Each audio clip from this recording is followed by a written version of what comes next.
Buenos días, muchachos. Espero se encuentren muy bien de salud. Un saludito especial. Vamos de una vez a lo que corresponde porque el tiempito es oro y resulta que tenemos en consecución una guía que les pasé hace 2 semanas y la guía es de nuevo orden mundial. Ese nuevo orden mundial no es ese orden mundial de que están mandando por las redes sociales o por el Facebook o por los WhatsApp, y etcétera, etcétera, sino es el orden mundial real, no es el fantasioso de Chip, ni el apocalipsis, ni nada de eso, sino lo concreto. Sabe que a nosotros nos debe separar lo que es la ignorancia como tal y la academia, que es la que tenemos acá presentes. Entonces, ya pasamos dos guías, ¿sí? La primera parte, 2 hojas, la segunda parte correspondía al último trabajito. Entonces, voy a explicarles acá en qué consiste. Primero, antes de comenzar la explicación, quiero que se, que piensen en que esta situación que les voy a hacer, la descripción que voy a hacer frente al nuevo orden económico mundial, lo analicen como si fuese usted la persona que va a vivir todo eso, que va a vivir todo eso, porque de eso parte la evaluación, de que en el ejercicio como tal, de que usted entienda el tema del orden mundial, usted me va a presentar la evaluación. La evaluación no se la digo todavía porque entonces ahorita comienza a indagar y a sacar cosas que no, de pronto no tienen nada que ver con el tema, como ha ocurrido con el video de la explicación del conflicto, ¿sí? Que no lo vieron completo y vieron un pedazo y empezaron a decir cosas que no tenían nada que ver ahí con el texto. Pues con el texto, pues sí, con el texto y con la explicación que se les dio. Entonces, el nuevo orden mundial es este. Vamos a ver si les va a aparecer en un momentico. Entonces, vamos mostrando. Mira. La guía nos muestra a nosotros un elemento importante de construcción económica y es a partir de la Segunda Guerra Mundial. Eh, este nuevo orden mundial, ¿sí? Parte de que después de la Segunda Guerra Mundial, pues hay que organizar el mundo porque quedó destruido por los eventos como tales ya manifestados en los años anteriores. Entonces, para poder dar una solución a esos países que quedaron en destrucción, ¿sí? Y algunos victoriosos aprovechando de su situación de victoria, entonces, entre ellos Estados Unidos, ¿sí? Crea una especie de organización económica para poder financiar aquella destrucción causada con la Segunda Guerra Mundial. No solamente afectando, no solamente asistir a esos países que quedaron en destrucción, sino a aquellos países como nosotros, ¿cierto? Pues a nosotros no nos cayó ninguna bomba, hubiera acabado con todo esto, pero nosotros estábamos en un proceso pues de desarrollo, ¿sí? Por eso llamaba países en vía de desarrollo. Bueno, entonces, en esa medida se crean dos organismos muy importantes, que es el Fondo Monetario Internacional, acá tengo el logo, y el Banco Mundial, que abajo tengo el logo, ahorita les voy a hablar bien frente a eso. Estas dos organizaciones, la primera, el Fondo Monetario Internacional, lo que busca en un principio es crear políticas, ojo, son políticas, decisiones políticas, o sea, ideas que fomenten el desarrollo y la reconstrucción y construcción de los países, ¿sí? Para fortalecer principalmente sus economías. Porque la base del Fondo Monetario Internacional, pues es el Banco Mundial, el dinero que se tiene como tal. Sobra decirles que ese Fondo Monetario Internacional, los que lo sientan, los que lo organizan, los que están sentados como directivas, pues son los hombres o las personas más ricas del mundo, las empresas más ricas del mundo, los más influyentes y por supuesto, más no sobra decirles también que es Estados Unidos, en su mayoría. Para llevar a cabo el plan como tal, entonces ellos simplemente organizan una moneda, sí, el dólar que les muestro acá, el dólar como moneda de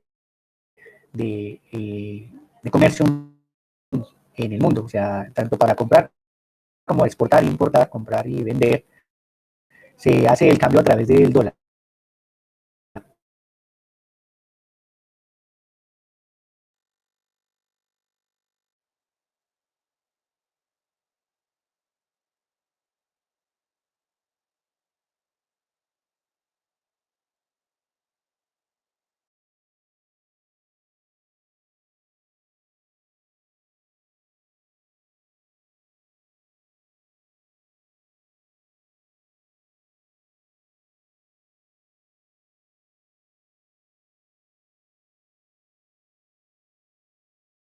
devaluando el dólar, se está devaluando el peso porque no tiene poder adquisitivo frente al dólar.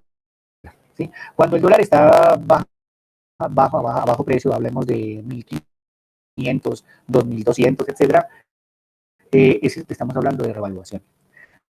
Entonces, todo eso lo manejan las tasas de cambio.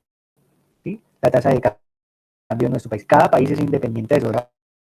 ¿Por qué dirán entonces por qué no ponemos a valer el dólar lo mismo que un peso? Precisamente porque Estados Unidos se percató de esa situación y su tasa de cambio entonces pone a valer el dólar más fuerte en el mundo. ¿Sí? Entonces, si nosotros nos da la gana de decir, vamos a poner a valer el dólar aquí para igualar el dólar con el peso, y entonces Estados Unidos ahí sea así, entonces pone, como es libre en la tasa de cambio, pone a valer más. Ahora ustedes dirán, y entonces nosotros, ¿por qué no le ponemos a valer por encima el dólar, el peso al dólar? Precisamente porque es que lo que circula en el mundo es el dólar, no el peso.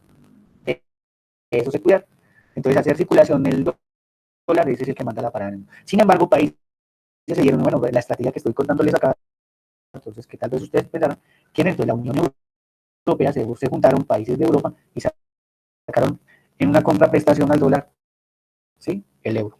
Pero desafortunadamente eso poco a poco se les ha ido cayendo, y a pesar de que el dólar, pues, el euro puede valer 3.200, bueno, también tiene su tasa de cambio, y la tasa de cambio no solamente la maneja España, sino también la maneja, digamos, que Francia, ¿sí? Y la puede Reino Unido. Entonces, no se ponen de acuerdo, ya no ponen de acuerdo con cuánto vale eso. Entonces, ¿por qué les digo que no ponen de acuerdo? Porque es que poner a valer la moneda como tal implica inyectarle oro, ¿sí? Inyectarle divisas, es decir, un capital que respalde la circulación de la moneda. A tal efecto, como se ha ido decayendo el proceso económico, la contraprestación entre estos dos, países como, bueno, en el Reino Unido ya han intentado, pues ya pasó la carta, este año está haciendo esa vuelta, ¿sí? Para retirarse, tiene un tiempo para retirarse de la Unión Europea porque no está interesado más en hacer parte del euro. O sea que ganó el dólar como tal en ese sentido. Sin embargo, hay países que España y otros países, pues, de Europa que, pues, lo han mantenido, y pues, a diferencia de nosotros que nos intentamos unir, creando una especie de sueño bolivariano acá, de chavista, que vamos a hacer una misma moneda, etcétera, etcétera, pues eso, pues, dividir y vencerá. Entonces se dividieron los países latinoamericanos y no se pudo hacer lo mismo que en Europa. Bueno, continuamos entonces acá en la partecita de abajo, ya para dar continuación a la explicación. Entonces, el Fondo Monetario Internacional tiene sus principales características, se las voy a leer y a resaltar lo más importante. A través del fondo y otras actividades como la recolección de recolecciones estadísticas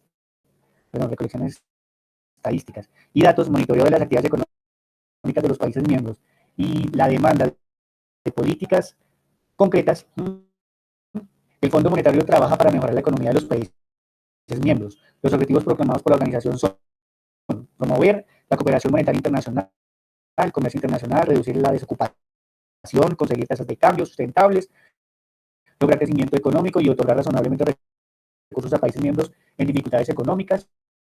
El fondo se financia con dos grandes herramientas: cuotas y préstamos. Acá esta partecita es la que voy a abrir a explicarles muy bien. Las cuotas son aportes realizados por los países miembros al fondo común de su organización. Los mayores economistas hacen aportes proporcionales mayores que los economistas más pequeños. Además, las obligaciones de cuotas aumentan periódicamente como forma de aumento de los recursos de los que puede disponer el Fondo Monetario Internacional en forma de derechos especiales del giro. Entre otras cosas, son unas políticas bancarias. Eso es lo que hace un banco. Por eso, aquí abajo de una vez está el Banco Mundial.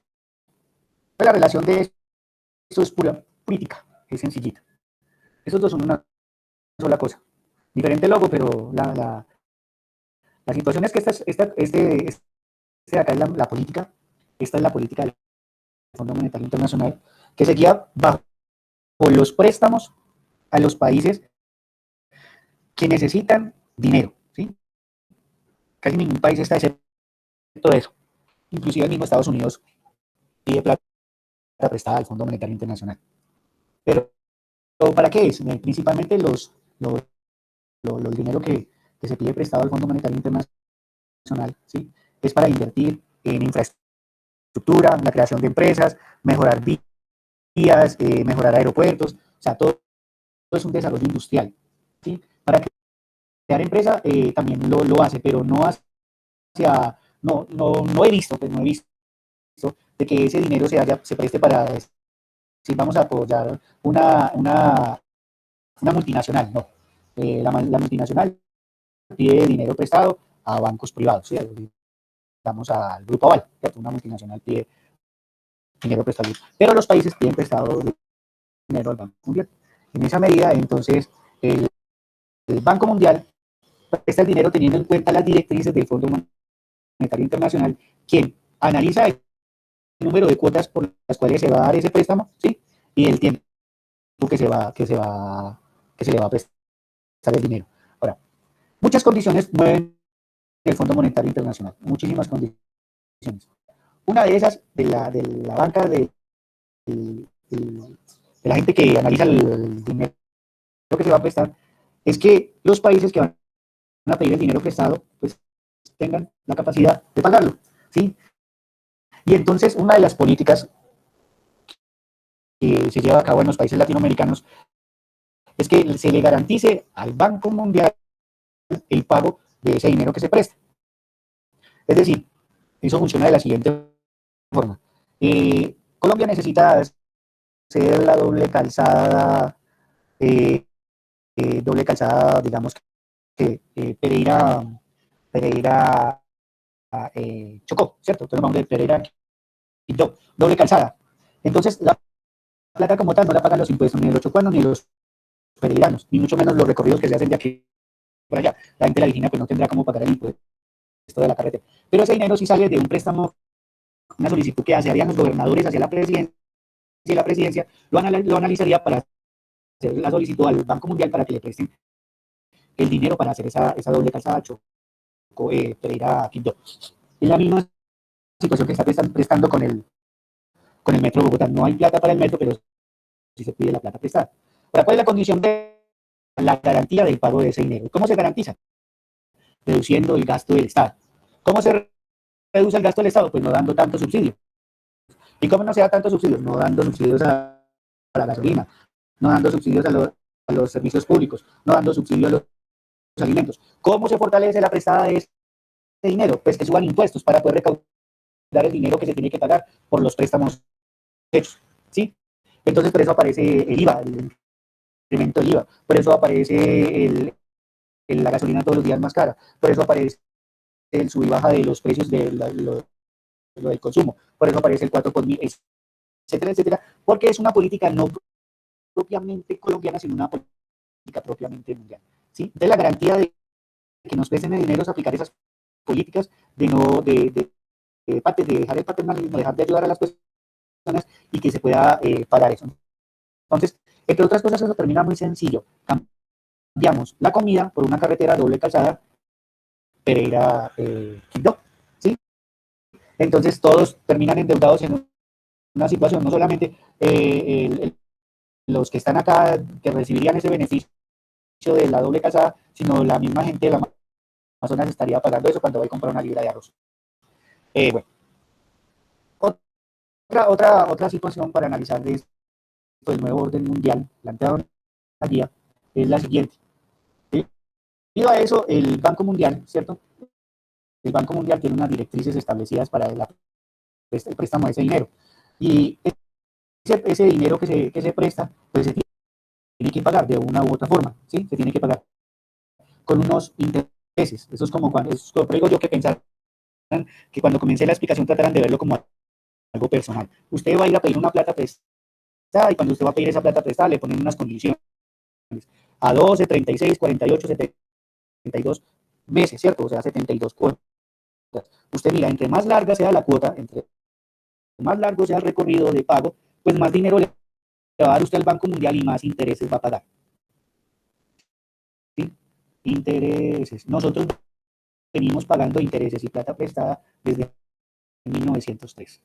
¿Sí? Entonces, hacemos cuentas como esas. Entonces, vamos al 2021 y van a pedir un dinero prestado para, ya lo pidieron, ya lo solicitaron, el Banco Mundial ya lo aprobó para el metro de Bogotá. Y eso que son solamente 2 lineecitas, y la idea es hacer como 8 líneas. Entonces, toda la vida se va a estar pagando un dinero, porque por supuesto eso no lo van a pagar así a corto plazo, sino lo van a poner a lo más largo posible. Entonces, el presidente que llega pone un plan de gobierno, entonces el otro va a poner 3 líneas del metro y también se va a endeudar, y entonces la deuda crece, crece, crece, crece. Entonces ya pasamos a la segunda parte de esto, y es la siguiente. Bueno, voy a dejar acá un momento, mentira, voy a explicar. Dentro de ese Banco Mundial, ¿cierto? Hay unas subbancos, ¿cierto? O manos del Banco Mundial, que está el Banco Internacional de la Reconstrucción y el Fomento. Este le presta solamente a los países que garantizan, ¿sí? Garantizan a este Banco Internacional, que garantizan el pago. Si no tienen cómo pagar, pues entonces él no les va a prestar plata, ¿sí? Y este otro banco que aparece acá, sí, Asociación Internacional del Fomento, ¿sí? Grupo Banco Mundial, este sí le presta plata, pero a los países que no tienen nada con qué pagar. Pero va a ser un dinero prestado, pues no va a ser el suficiente, no va a ser el necesario. Entonces hablamos, por ejemplo, de Bolivia, ¿cierto? Que de pronto no hay metro y entonces quieren hacer un metro. Pues para ellos va a ser más difícil acceder a un préstamo, pues le pueden colaborar con unos buses, comprar unos buses, ¿cierto? Pero entonces a través de la Asociación Internacional del Fomento. Bueno, la deuda externa como tal, entonces aparece en este preciso momento. Y ese endeudamiento que se tienen en los países, que se tienen en los países para poder acceder a créditos, para generar desarrollo y desarrollo en sus países. Entonces la deuda externa viene craneada desde muchos años, ¿sí? Inclusive la guía nos habla desde Cristóbal Colón, que se tuvo que endeudar con las Antillas para poder que le prestaran plata para los viajes. Pues esa deuda de Cristóbal Colón no nos correspondía a nosotros, pero a nosotros nos corresponde a otra clase de deudas que se dan de la revolución industrial con el ferrocarril. Entonces con el ferrocarril comienza las vías férreas. Nosotros no tenemos cómo hacer un berraco ferrocarril, no tenemos el hierro, no tenemos la forma de la manufacturera como tal. Pero entonces empezamos a traer el hierro. Desde ahí comienza la deuda de nosotros. Y hoy en día no tenemos ese mismo hierro, en un poco de ferrocarriles que solo le sirven a una multinacional en la costa, que es esa del carbón, que tira los desechos en el Caribe. ¿Sí? Esa es la multinacional que le da uso al ferrocarril, que desde hace muchos años se viene pagando. Entonces, para este año viene la propuesta del metro de Bogotá y se va a seguir endeudando. El año pasado eran las dobles calzas, las vías 4G, etcétera. El túnel de la línea que lleva 25 años haciéndose ese berraco túnel y nada que lo entregan, y así sucesivamente. Nuestro país lo ha llevado mucho al hoyo de la corrupción, porque si bien ha habido dinero para pagar la deuda externa, mucho ha quedado en el bolsillo de los corruptos. Esta deuda externa tiene unos, unos elementos claros. Esa deuda externa puede tener una anulación de la deuda, ¿sí? Pero esa anulación de la deuda no es del 100%. Digamos que un país se declara, no tengo cómo pagar la deuda que adquirí con usted, Banco Mundial. Entonces, se le da una condonación de la mitad de la deuda, ¿sí? Pero esa otra mitad de la deuda la tiene que pagar, o la tiene que pagar, y hasta que no la pague no le prestan un peso más. Pero eso es a través de una declaración, algo así como lo que está pasando ahorita con que las empresas estas de aviones se estén declarando en bancarrota. Claro, Estados Unidos está aprovechando y está cogiendo todas las empresas de aviones, digamos que de gente en particular que, que vivía de eso y nunca se percató de tener un gran ahorro que pudiera propiciar un año de receso. Pues Estados Unidos, como no cerró aeropuertos, como siguió en su transición, pues entonces ellos tienen la política como tal de comprar esas empresas. Entonces, ¿qué están haciendo? Están comprando la empresa como tal y van a reestructurar la empresa, ¿sí? Entonces, al reestructurar la empresa, ¿qué hacen? Pues ponen los precios para volar a lo que ellos quieran. Entonces vamos a ver qué va a pasar con eso. La anulación de la deuda, listo. Esa es una de las formas de condonar la deuda. La otra es la conversión de la deuda. La mitad de la deuda que no puede pagar X país, la otra mitad la asume los dueños de los bancos. Recuerden que los dueños de los bancos, ¿sí? Lo que es el Banco Mundial, son entes privados, o sea, son los ricos del mundo. Y esos ricos del mundo, listo, está bien, no nos pague la mitad de la deuda, y con esa mitad que usted nos iba a pagar, que nosotros no le vamos a recibir, lo que vamos a hacer es que vamos a convertir las empresas en su país, ¿sí? O sea, a las malas o a las buenas o a las malas, le tengo que llegar con una multinacional de comidas, hablemos de, ¿cómo se llama esta de las hamburguesas? Esa no, de hamburguesas, no, esa es bien pereirana. O no, Presto, ¿cómo se llama esta? Bueno, esa de las hamburguesas que es una multinacional. Hablemos de Coca-Cola, digamos que en un país no hay Coca-Cola. Y entonces los dueños de Coca-Cola quieren llegar o sea, lo que hacen es la conversión. No le permitíamos a esa empresa, entonces ahora con la mitad de la plata que nos deben, vamos a invertir en su país para generarle empleo. Y entonces traen una planta de Coca-Cola y la ponen en el país, ¿sí? O no solo uno, sino cientos de plantas de Coca-Cola en el país. Entonces, esa es una de las formas. Ahora, el nuevo orden mundial es el que estamos viendo ahora. El nuevo orden mundial es el que se percata de las situaciones económicas del mundo y lo que intenta es ayudarles. Pero ayudarles siempre en la medida de que ese país se ajuste a las políticas del Fondo Monetario Internacional que garantice el pago del dinero al Banco Mundial. Si no se garantiza ese pago del dinero al Banco Mundial, pues no hay ninguna especie de desarrollo y el país queda en retroceso. Entonces, nosotros, por ejemplo, ustedes van a analizar acá en Latinoamérica, en Sudamérica, especialmente tres países pues, que han desarrollado su economía, su estructura, su infraestructura, etcétera, etcétera. Por ejemplo, para mí, en primer lugar está Argentina, segundo Chile y tercero Colombia. En ese orden de ideas, Argentina, inclusive ahorita venía pagando los intereses de la deuda externa, los venía pagando. Venía pagando interés. Eso nosotros no lo hacemos hace años, no pagamos intereses de la deuda externa. Argentina estaba haciéndolo ¿para qué? Para poder adquirir unos mejores préstamos. Quién sabe para qué, pero la idea es que, pues, de más que ustedes ven, por ejemplo, la infraestructura de Argentina es mucho mejor, lo mismo que de Chile. Nosotros estamos entre y ahí vamos y ahí vamos. Lo que pasa es que en Argentina pudo haber existir, puede existir corrupción, pero no es tan latente como acá prende el televisor y entonces está el viceministro, el hijo de un paramilitar asesino de Colombia. Entonces es un análisis que se tiene que hacer. Bueno, ya para terminar, entonces les comento que va a ser la evaluación. Usted tiene que hacer es, luego de haber visto el video, de haber analizado la guía, de haber leído esa guía, usted va a plantearse dos cuentos. Uno, en donde es un país ganador y otro donde es un país perdedor. Es decir, bueno, yo soy el país tal, entonces usted comienza, yo era un país que tenía estos recursos y quería hacer este desarrollo, me busqué este dinero, creé esto. Es la imaginación suya utilizando todos estos elementos, sí, que son elementos económicos, dándole sostenibilidad a su país, a los miembros de su país, vigilando la educación, vigilando la salud, vigilando la infraestructura, ¿sí? Tratando de sacar su país adelante. Listo, eso va a ser un país victorioso. ¿Y el país perdedor? ¿A causa de qué? Dos cuentos, ¿sí? Dos cuentos, o sea, vuelvo y repito, van a ser dos cuentos, un país victorioso y un país perdedor, a causas y a consecuencias de lo que es el nuevo orden mundial. Ese es el trabajo que hay que hacer. Entonces, ya los dejo, espero no se aburran con tanto bla bla. Estén muy bien. Cualquier dudita, me escriben con gusto. No me manden trabajos, por favor, al WhatsApp, porque me demoro mucho en verlos, casi que ni los veo. Y al correo, traten, si en lo posible, no manden tampoco al correo, para eso está la plataforma. A la plataforma, yo en la plataforma tengo un orden de revisión, voy comenzando, ¿verdad? Bueno, me mandan al correo, es que no solamente el correo está al servicio de ustedes, sino pues, a veces se me queda como ahí embolatado, ¿será que ya lo miré? No lo miré. A veces me dicen ustedes, pero usted me mira, Albert, ya que está eso hoy. Entonces, por comodidad de los dos, de los tres, porque también el colegio está en vigilancia de eso, enviarlo por favor de la plataforma.